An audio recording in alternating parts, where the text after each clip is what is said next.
Healthy habitat, whether it's in the wild, on a farm, in a garden, or a park, is a wonderfully complex ecosystem of interconnected organisms.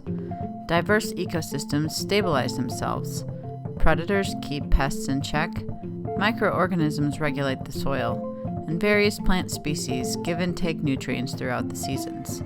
The more diverse an ecosystem, the more resilient it will be. As gardeners or land managers, our job is to make choices that foster, rather than interrupt, natural systems.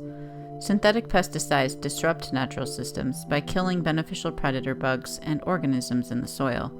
Pesticides can also run off into waterways, harming aquatic ecosystems and further endangering salmon and steelhead.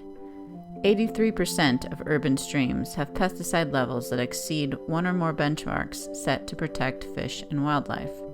The first step in creating healthy habitat is to think more holistically.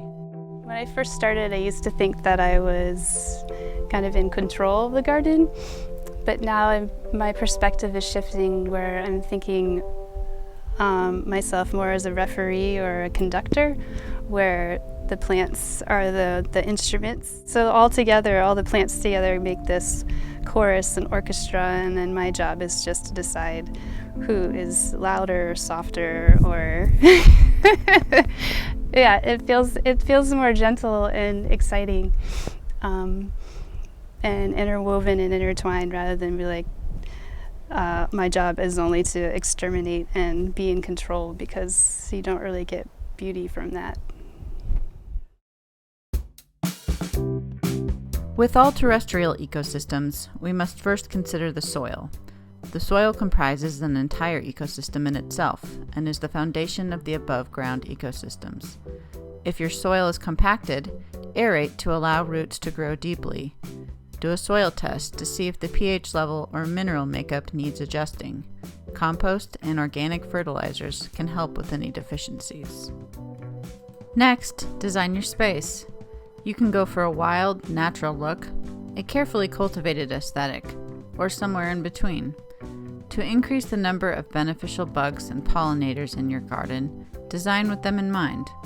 Replace turf grass with flowering ground cover, and incorporate a variety of blooming plants, both edible and ornamental. I like to grow a lot of self-seeding annual plants that are edible, and I like to grow perennial plants that are edible, so I don't have to plant them every year. And then we're also learning over the years what our family likes to eat.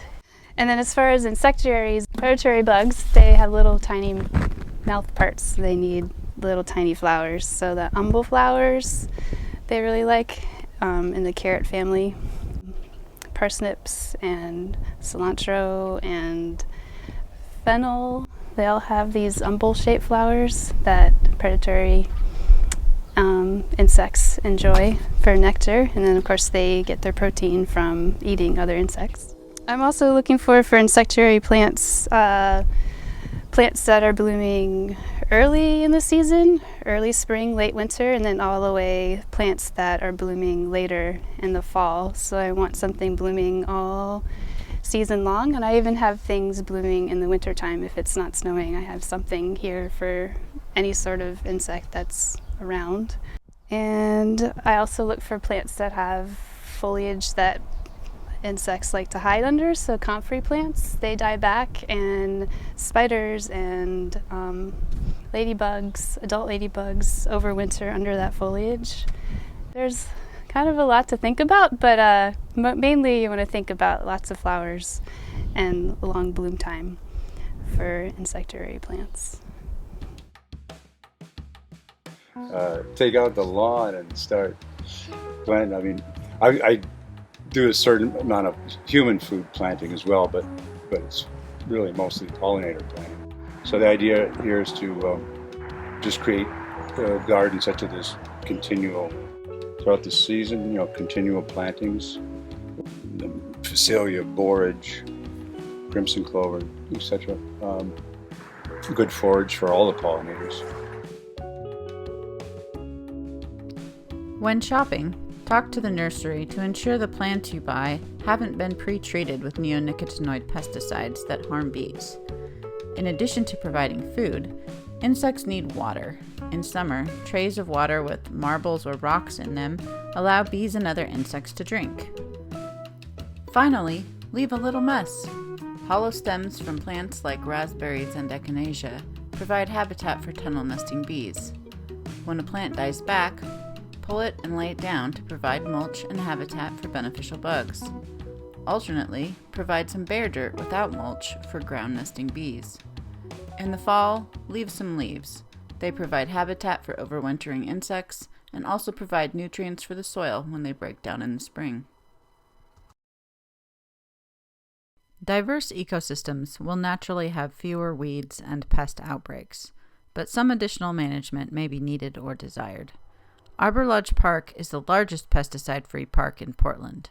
It is managed by the Parks Department with the help of the Arbor Lodge Neighborhood Association and regular volunteers. We as neighbors feel it's really important to keep this park pesticide-free for a lot of reasons, just generally so everyone can run and play without worrying about chemicals, but especially since Harper's Playground went in about 8 years ago. Now we have kids who have compromised immune systems, have different abilities, coming to play in the park specifically because it's a fully accessible playground. And so that's another reason, strong reason, to keep this park herbicide and pesticide free. We're volunteer coordinated, and we have volunteer weeders to do the work. Basically, we weed around trees, we weed the baseball diamonds, we weed planting areas where there's flowers, anything that will help keep this park from herbicide and pesticide spray. Many different tools are available for various soil conditions and plant species. In addition to weed removal tools, flame weeders can be used along hardscapes, as seen here on concrete cracks at Arbor Lodge. Mulching helps suppress weeds in garden beds and at the base of trees where mowers can't reach. Concentrated vinegar is another tool home gardeners can use to kill weed vegetation. Spot treatment is best, followed by reseeding or replanting after weeds have died. For insect management, preventative and treatment options exist. To prevent pests from eating your plants or entering your home, try diatomaceous earth. This natural powder substance, made from the fossilized remains of tiny aquatic organisms called diatoms, is like tiny shards of glass for insects. Sprinkle it using a tea strainer onto veggies and around the foundation of your home. It's safe for people and pets, so long as you don't breathe it in while applying. Peppermint is another insect deterrent. Plant mint in containers around your house to keep pests away, or spray a mixture of peppermint essential oils and water around windowsills. To treat a soft-bodied insect infestation, use an insecticidal soap. Mix up 1 tablespoon of Castile soap, preferably peppermint, with 2 cups of water. Spray wherever you see pests on your veggies. Trapping is also a good option for many pests, like slugs, wasps, and fruit flies.